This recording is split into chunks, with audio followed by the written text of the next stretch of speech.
திருப்பரங்குன்றம் வழக்கானது ஒத்திவைக்கப்பட்டிருக்கிறது.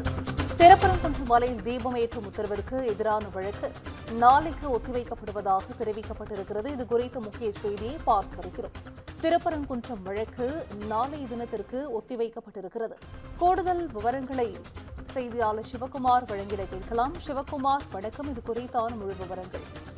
அறுபடை வீடுகளில் ஒன்றான திருப்பரங்குன்றம் மலையில தீபத்தூண் ஏற்றக்கூடிய ஒரு விவகாரமானது கடந்த சில தினங்களாக, அதாவது கடந்த 1ஆம் தேதி தொடங்கி இன்றைய வரை அது ஒரு பரபரப்பிலே போயிட்டு இருக்குது. அதாவது திருக்கார்த்திகை அன்னைக்கு அவங்க தீபம் ஏற்றலாம் அப்படின்னு சொல்லி நீதிபதி ஜி.ஆர். சாமிநாதன் பிறப்பிச்ச உத்தரவு நிறைவேற்றப்படலை. எப்படின்னா 3ஆம் தேதி அந்த இடத்துல விளக்கு ஏற்றணும் அப்படின்னு சொல்லி அவங்க தெரிவிச்சிருந்தாங்க. ஆனா அதுக்கு விளக்கு ஏற்றாத ஒரு சூழ்நிலை தான் போயிட்டு இருந்தது. அதே மாதிரி பார்த்தீங்கன்னா 4ஆம் தேதி அன்னைக்கு நீதிமன்ற அவமதிப்பு வழக்கம் தொடரப்பட்டது. என்னன்னு பார்த்தீங்கன்னா 10 பேரை மேல அனுப்பி அந்த இடத்துக்கு குறிப்பிட்ட 7 மணிக்குள்ள, அதாவது மாலை 7 மணிக்குள்ள அந்த இடத்துல தீபம் ஏற்றணும்.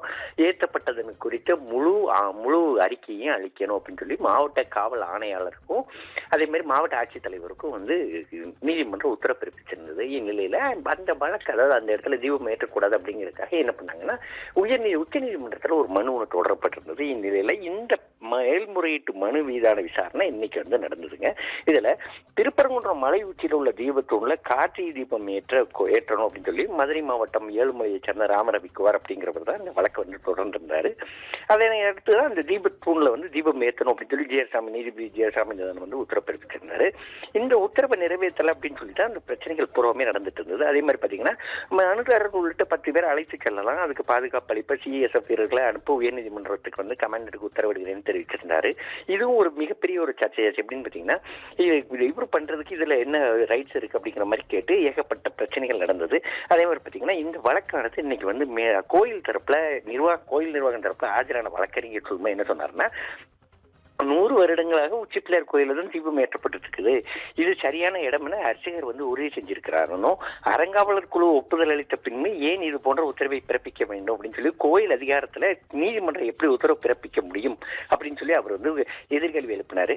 அதே மாதிரி கோவிலின் பாரம்பரிய பழக்க வழக்கங்களை மாற்றம் செய்ய வேண்டும்னா ஹைகோர்ட்ல நேரடியாக மனு தாக்கல் செய்து நிவாரணம் பெற முடியாது, உரிமையியல் நீதிமன்றத்துல தான் மனு தாக்கல் செய்ய முடியும்னும், தீபம் ஏற்றுவது தொடர்பாக கோயில் நிர்வாகத்துக்கே முழு உரிமை உள்ளதும், கோயில் நிர்வாகத்திற்கு சட்ட விதிகள் உள்ளன, தனிநபர் உரிமையை நிறைவேற்ற முடியாது அப்படின்னு குறிப்பிட்டதோடு இல்லாம திருப்பரங்குன்றம் விவகாரத்தை பொறுமையுடனும் கவனமாகவும் அறநிலையத்துறை தேவஸ்தானம் கையாள நினைக்கிறது. அதே மாதிரி 100 ஆண்டுகளுக்கு மேல திருப்பரங்குன்றத்துல தீபமேற்றும் நடைமுறை ஆகம் விதிப்படி நடக்கிறதாகவும், தீபமேற்றும் விவகாரத்துல கோயிலை கட்டாயப்படுத்த முடியாது அப்படின்னு சொல்லி தெரிவிக்கப்பட்டது. இதனை அடுத்து பாத்தீங்கன்னா திருப்பரங்குன்றம் மலை உச்சியில இருக்க தீபத்தூண் அல்ல, சமணர் காலத்து தூணும், சமண முனிவர்கள் இரவில் ஒன்று சேர்ந்து கலந்தாலோசிப்பதற்காக அந்த தூண் வெளிச்சத்திற்காக அங்க கேட்டுப்பட்டுள்ளது. இது கார்த்திகை தீபமேற்றுவதற்கான தூண் இல்லை அப்படின்னு சொல்லி வாதாடினாங்க. இதனை தொடர்ந்து அறநிலையத்துறை தரப்புல ஆஜரான வக்கீல் குறிப்பிடுமா என்ன சொன்னாங்கன்னா, சமணர் மலை மதுரையில சமணர் மலை, மேலூர்னு பல மலைகள் உச்சியில தூண்கள் இருக்குது. வரலாற்று ஆய்வாளர் மயிலை சீனி, அதே மாதிரி வெங்கடேசன் உள்ளிட்டோர் அந்த சமண தூண்கள் குறித்து பல்வேறு தகவல்களை கூறியுள்ளதாக தெரிவிச்சாரு. அப்போ குறிப்பிட்ட, அதாவது இந்த வழக்குல தொடர்ச்சியாக குறிப்பிட்ட சமணர்கள் நீதிபதிகள் என்ன சொன்னாங்கன்னா, சமணர்கள் பழமையானவர்கள் தான், அவர்கள் விளக்கேற்றத்தானே தூணை பயன்படுத்தியுள்ளார்கள், சில புத்தகத்தில் அது விளக்கேற்ற அது குறிப்பிடப்பட்டுள்ளது சொல்லி கேள்வி எழுப்பினாரு.